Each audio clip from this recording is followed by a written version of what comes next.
A warm hello to viewers of Embassy Direct, especially to the foreign diplomatic and expatriate communities and the members of our network. This is the segment in which we honor our motto of delivering good news. As usual, we will engage with different role players of our society who will share their life experiences and how, through their actions, they are making a difference within their community. Our guest today is Ms. Evi Moller. Evi has a background within the travel industry. She's one of the creators of the We Support platform. This platform has joined efforts to assist those that somehow depend on tourism for a living and have accomplished great success during these challenging times. Hello, Evi. How are you today? I'm very well, thank you. And it's such an honor to actually be here. So I'm very humbled and I'm very excited to tell you all about what I do. That's great. So yes, let's go for our first question. Okay. Kindly describe your organization and the role you play within it. So I'm the admin for quite a few organizations. The main one would be our We Support platform, which was started at the beginning of lockdown. And it was only supposed to be for a couple of weeks, and which has now turned into a year and a bit. And what that organization is there's 3 of us that manage it. It's for everyone in the travel, tourism, exhibitions, events, and hospitality industries. We found a need for people that are wanting to create and sell things during this time. So whether they're baking or creating things or reselling, but they didn't have a platform to put it onto for people to buy. So we created a We Support platform where only those industries can actually advertise on there. Anybody can shop, but only those industries can actually shop on that page. Great. South Africa has had challenging 18 months. How is your organization making a positive difference? Please mention how others can get involved and support your efforts. So on the side of the We Support, we started We Support Gives Back, which is a platform to upskill our travel people, well, basically anybody in that industry. What we found is, you know, we all travel people and we've worked for many years in one field, but we're not sure how to sell stuff, how to create stuff. So we built another platform where we raise funds to feed our industry. We've got quite a strict process in place. So, you know, we vet them, we make sure that they're not taking money, that they have lost their jobs. Just in our small industry, we've got probably about 10,500 people that have got no work. This is just immediate people that we know. We have fed families to the value of about 200,000 Rand just from donations, and it's all based on trust. We also upskill. So if you want to learn how to bake, we will get an online baking course for you with a teacher, and we will supply the ingredients. So we don't just always give, we want to teach you how to garden, how to bake, how to upskill you through this time until you find a job. Charity or empowerment? Which one is your NGO's drive and why? Mostly empowerment, for the simple reason that we all travel and tourism industry people. We are highly skilled. We're not an NGO, just for the, you know, we like to empower people to better their lives. So I would definitely go for the empowerment side rather than the NGO side at this stage.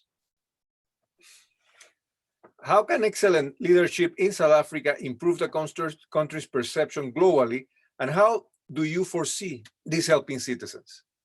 Well, being in the travel industry, you know, there's very bad media at the moment covering South Africa. We have one of the most beautiful countries. I've traveled extensively. I've worked on ships. I've been overseas many a time. And I think our leaders are not standing up to what they believe, or on a tourism side, to promote all the positive things about our country. It's always a negative, all the riots. You know, we have beautiful things in this country. True.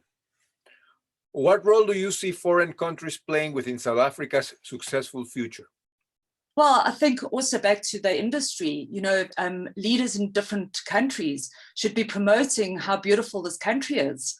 I think there's lots of media coverage on all the negatives rather than all the positives. We have small little towns that don't get any exposure overseas. We've got local guys who are doing the most amazing artworks and beading, and which doesn't have enough exposure because it costs a lot of money for them to send it to different countries.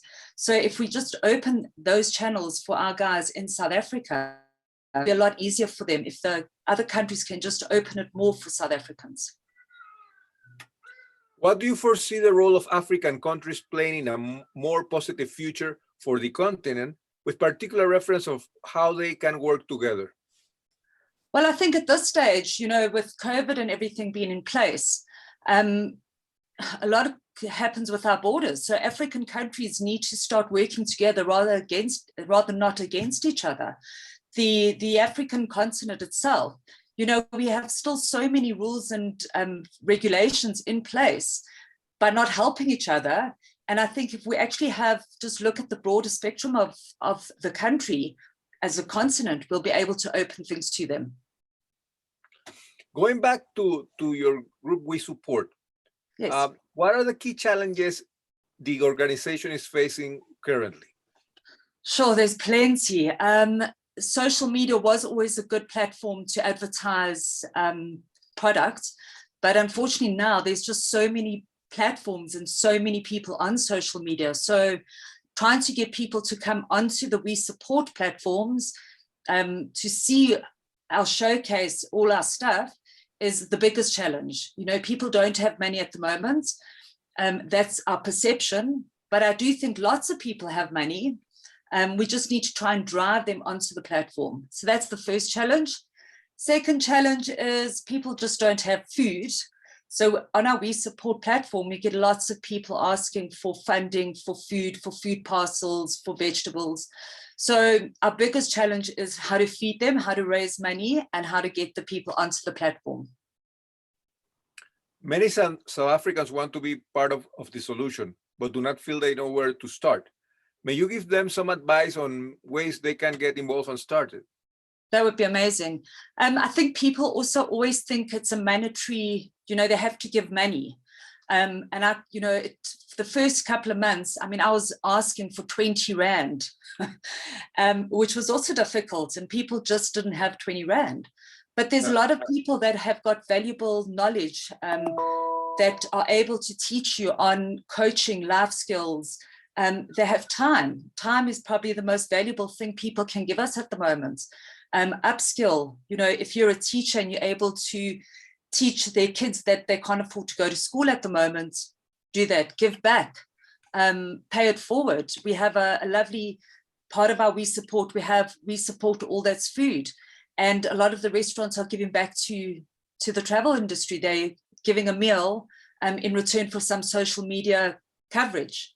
So there's many ways that people can actually do something without giving any money towards us.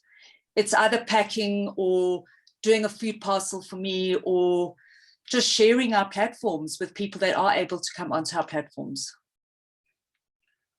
Many of us have had the opportunity to reflect on the pandemic and its impact. Can you kindly share key takeaways and anything you have learned over the past 18 odd months? So I was retrenched during COVID. I've been in travel since 1993, I think. And the biggest challenges for all of us at the moment is, we all have currently lost our jobs. And it doesn't matter if you're a director, a lady who made the coffee, or a consultant, we're all on the same playing field. And what I've learned is that, my philosophy since I started this was, we don't quit, we don't give up, we take deep breaths, and it's not over till it's over. I've seen friends struggle through this year, but we are a very, very resilient industry. And, there are many times that I've myself wanted to just cry and go, I'm done. But I see all these phenomenal people around, we're all making a difference. And I'm just always in such awe that every day it's a new chapter to write. So that's my advice, is just don't give up, just keep trying. There are platforms out there. There are people that are willing to listen. Have you got hope for South Africa's future? And if so, What makes you believe in this future? Absolutely. I am a true South African, Greek descent, but this country, you know, once again, I've traveled so much around the world that when you actually arrive in South Africa, there's nobody that smiles as much as South Africans do. That culture, the history that we have, and our future, the hope of this beautiful country has got some of the most phenomenal places. So I do think if we just stopped for a moment to just remember where we come from and how we see each other in this beautiful country, there's big hope. I mean, I'm going to let my son grow up in this country, and I do hope that there is a future for him at the end of matric. Thanks so much, Evi, for your Thank you. Motivating words this morning. We'd love to feature your positive initiatives on our website and trust that you will be happy for us to spread the word. That would be amazing. Thank you so much. No, thanks to you once again, and we hope that all the best for We Support and that more people can actually involve with it, because I think that what you're doing is the mission of every single human being, not only of a group. Thank you. All the best. Bye. Bye.